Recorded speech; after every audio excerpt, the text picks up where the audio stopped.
Hi friends, PSC ബിഗിനേഴ്സിലേക്ക് അവർക്കും സ്വാഗതം. കമ്പനി ബോർഡ് ലാസ്റ്റ് ഗ്രേഡ് സർവൻറ്റിനുള്ള സിലബസ് വിശദമായി നോക്കാം. അപ്പോൾ ആദ്യം അതിൽ വരുന്നത് പൊതുവിജ്ഞാനം. പൊതുവിജ്ഞാനത്തിന് 40 മാർക്കുണ്ട്. ആനുകാലിക വിഷയങ്ങൾ 20 മാർക്ക്, സയൻസ് 10 മാർക്ക്, പൊതുജനാരോഗ്യം 10 മാർക്ക്, ലഘുഗണിതവും മാനസിക ശേഷിയും നിരീക്ഷണ പാഠവ പരിശോധനയും അവയ്ക്ക് 20 മാർക്ക്. ഇങ്ങനെയാണ് മാർക്കുകൾ അലോട്ട് ചെയ്തിരിക്കുന്നത്. മൊത്തം 100 മാർക്കിനാണ് ക്വസ്റ്റ്യൻസ് വരിക. 40, 20, 60, 10, 70, 10, 80, 20, 100 മാർക്കിനാണ് മൊത്തം ക്വസ്റ്റ്യൻസുകൾ ഉണ്ടാവുക.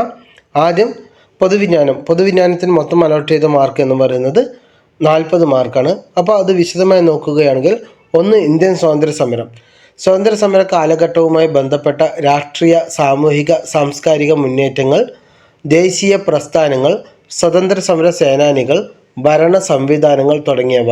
ഇവയ്ക്ക് മൊത്തം 5 മാർക്കാണ് അതിൽ നിന്നും വരിക. പിന്നെ സ്വതന്ത്രാനന്തര ഇന്ത്യ നേരിട്ട പ്രധാന വെല്ലുവിളികൾ, യുദ്ധങ്ങൾ, പഞ്ചവത്സര പദ്ധതികൾ, വിവിധ മേഖലകളിലെ പുരോഗതിയും നേട്ടങ്ങളും. ഇവയ്ക്ക് അലോട്ട് ചെയ്തിരിക്കുന്ന മാർക്ക് 5 മാർക്കാണ്. ഒരു പൗരൻ്റെ അവകാശങ്ങളും കടമകളും, ഇന്ത്യൻ ഭരണഘടന, അടിസ്ഥാന വിവരങ്ങൾ, ഇവയ്ക്ക് 5 മാർക്കാണുള്ളത്. ഇത് കോൺസ്റ്റിറ്റ്യൂഷൻ്റെ പാർട്ടിൽ നന്നായി പഠിച്ചിരിക്കണം. അടുത്തത് ഇന്ത്യയുടെ ഭൂമിശാസ്ത്രപരമായ സവിശേഷതകൾ, അതിർത്തികൾ, ഇന്ത്യയുടെ അടിസ്ഥാന വിവരങ്ങൾ, ഇവയ്ക്ക് 5 മാർക്കാണ് അലോട്ട് ചെയ്തിരിക്കുന്നത്.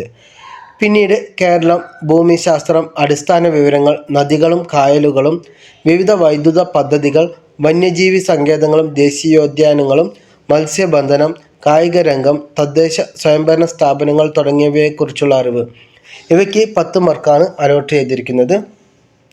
ഇന്ത്യൻ സ്വാതന്ത്ര്യ സമരവുമായി ബന്ധപ്പെട്ട് കേരളത്തിലുണ്ടായ രാഷ്ട്രീയ, സാമൂഹിക മുന്നേറ്റങ്ങൾ, നവോത്ഥാന നായകന്മാർ, ഇവയ്ക്ക് 5 മാർക്കാണ്. ശാസ്ത്ര സാങ്കേതിക മേഖല, കലാ സാംസ്കാരിക മേഖല, രാഷ്ട്രീയ, സാമ്പത്തിക, സാഹിത്യ മേഖല, കായിക മേഖല എന്നിവയുമായി ബന്ധപ്പെട്ട വിവരങ്ങൾ 5 മാർക്കിനുമാണ് ഉള്ളത്. അപ്പോൾ ഇത് ലോകചരിത്രം വരുന്നില്ല. അതുപോലെ തന്നെ നമ്മുടെ ഇന്ത്യൻ സ്വാതന്ത്ര്യ സമര കാലഘട്ടത്തിലാണ് ചോദിച്ചിരിക്കുന്നത്. ആനുകാലിക വിഷയങ്ങൾക്ക് 20 മാർക്കാണ് അലോട്ട് ചെയ്തിരിക്കുന്നത്. നമ്മൾ 1.5 വർഷത്തിൽ, ഈ എക്സാം തുടങ്ങുന്നതിന് 1.5 വർഷം മുമ്പുള്ള ഏകദേശമുള്ള എല്ലാ കാര്യങ്ങളും പഠിച്ചിരിക്കണം. ആ ഒരു സമയത്ത് നടന്ന പ്രധാന ഇവൻറ്റ്സ്, അത് ഏത് രാജ്യത്ത് നടന്നാലും അതെല്ലാം നമ്മൾ അറിഞ്ഞിരിക്കണം. അതുപോലെ സ്പോർട്സ്, മിസ് യൂണിവേഴ്സ്, അങ്ങനെയുള്ള കാര്യങ്ങളും നമ്മൾ പഠിച്ചിരിക്കണം.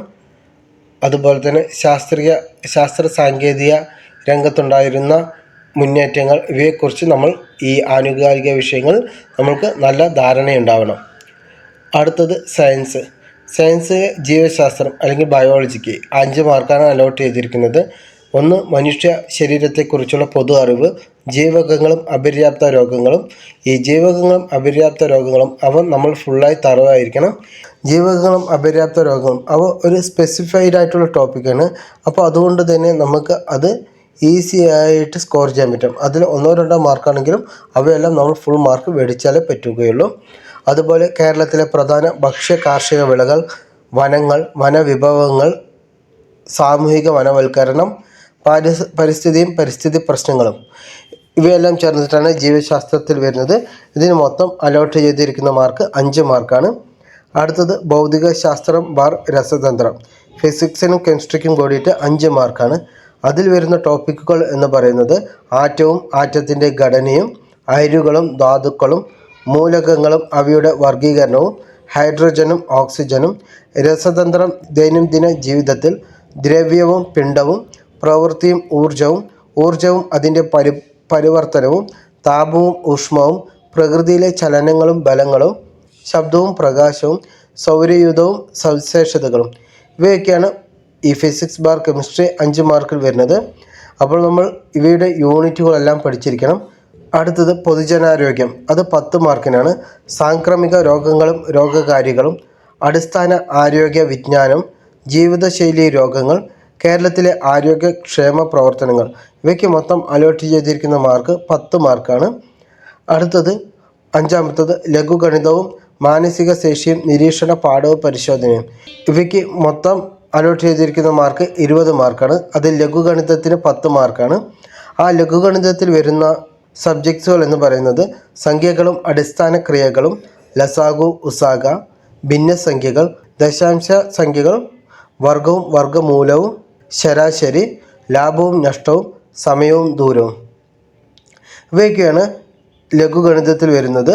ഇവയെല്ലാം നമ്മൾ പൂർണ്ണമായും പഠിക്കാൻ പറ്റും. അതിന് 10 മാർക്കും നമ്മൾ ഫുള്ളായി സ്കോർ ചെയ്യാൻ പറ്റുന്നതാണ്. അപ്പോൾ മാത്സ് എല്ലാം നന്നായി ശ്രമിക്കുക. അതുപോലെ അടുത്താണ് മാനസിക ശേഷിയും നിരീക്ഷണ പാഠവും പരിശോധനയും. 1 ഗണിതചിഹ്നങ്ങൾ ഉപയോഗിച്ചുള്ള ക്രിയകൾ, 2 ശ്രേണികൾ, 3 സമാന ബന്ധങ്ങൾ, 4 തരം തിരിക്കൽ, 5 അർത്ഥവത്തായ രീതിയിൽ പദങ്ങളുടെ ക്രമീകരണം, ഒറ്റയാനെ കണ്ടെത്തൽ, വയസ്സുമായി ബന്ധപ്പെട്ട പ്രശ്നങ്ങൾ, സ്ഥാനനിർണ്ണയം. ഇവയൊക്കെയാണ് മാനസിക ശേഷിയും നിരീക്ഷണ പാഠവും പരിശോധനയും. ഇത് രണ്ടും, അതായത് ലഘുഗണിതവും അതുപോലെ തന്നെ മാനസിക ശേഷിയും, ഇവ നമ്മൾ ഒരുപാട് തവണ ചെയ്തു നോക്കിയാൽ നമുക്ക് ഈസി ആയിട്ട് എക്സാം ഹാളിൽ അറ്റൻഡ് ചെയ്യാൻ പറ്റും. അതുപോലെ തന്നെ ഒരു എക്സാമിന് പ്രിപ്പയർ ചെയ്യുമ്പോൾ ഏറ്റവും കൂടുതൽ മാർക്കുള്ള അവിടെ നമ്മൾ നല്ല തറവായിരിക്കണം. എസ്പെഷ്യലി ഇന്ത്യൻ സ്വാതന്ത്ര്യ സമരം, അതുമായി ബന്ധപ്പെട്ട കാര്യങ്ങൾ, അവ തറവായിരിക്കണം.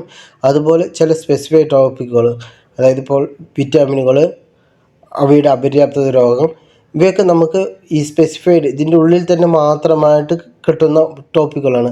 അവയിലെല്ലാം നമുക്ക് ഫുള്ളായി മാർക്ക് സ്കോർ ചെയ്യണം. ഒരു മാർക്ക് മിസ്സാവരുത്.